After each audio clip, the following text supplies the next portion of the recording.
பெரியாழ்வார் திருமொழியில் முதல் 10 3ஆம் திருமொழி 6ஆம் பாசுரம் பார்க்கலாம். ஓதக் கடலின் ஒளிமுத்தின் ஆரமும் சாதிப் பவளமும் சந்தச் செறிவளையும் மாதக்க என்று வருணன் விடுதந்தான் சோதி சுடர்முடியாய் தாலேலோ சுந்தர தோழனே தாலேலோ. இப்போ இது கூட அர்த்தம் பார்க்கலாம். முத்துவடம், பவளவடம், கைவளை, தோள்வளை எல்லாத்தையும் வர்ணன் இப்போ சமர்ப்பிக்க வரான். வர்ணன்ட்ட கண்ணன் கேள்வி கேட்குறானா, எதுக்கு இப்போ இதெல்லாம் மறுபடியும் கொண்டு வர அப்படின்னு. ஏன்னா மற்ற தேவர்களும் அப்பே போட்டாச்சு எல்லாம், இப்போ எதுக்கு மறுபடியும் கொண்டு வர அப்படின்னு கேட்கும்போது வர்ணன் பதில் சொல்கிற மாதிரி இப்போ பெரியாழ்வார சொதை விவரிக்கிறாராம். வர்ணன் அலை வீசும் கடலுக்குள்ளேருந்து கொண்டு வந்தான நல்ல முத்துக்களை, அதை எடுத்து தானே முத்தில் கோத்து கோத்து ஆரமாக கொண்டு வந்தானாம். மற்றவாளாம் அலை வீசும் இல்லையா, அப்போ மேலே கொஞ்சம் முத்து வருமே, அதை தேவர்கள்லாம் கொண்டு வந்தாலாம்.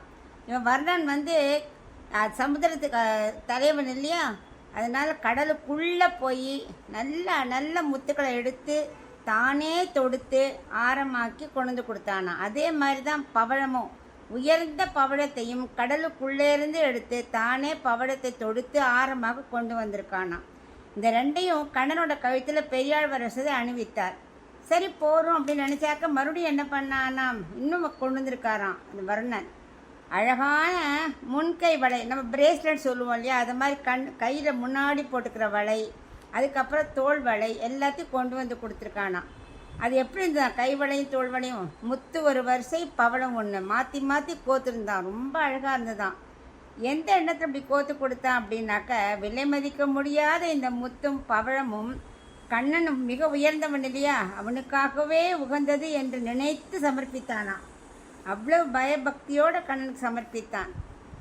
அது எப்படி பகவான் தெரிஞ்சது அப்படின்னாக்க, ஒளிமிக்க வீசும் நல்ல ஒளி வீசுறதான் கிரீடத்தில்.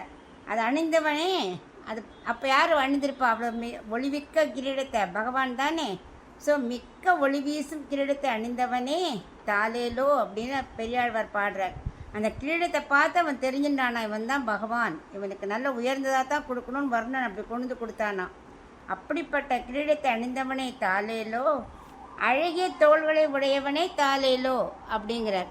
இப்போ இங்கே மதுரை சுந்தர தோல் உடையான நினச்சின்னு சொல்கிறாராம், அவர் தானே வரும்.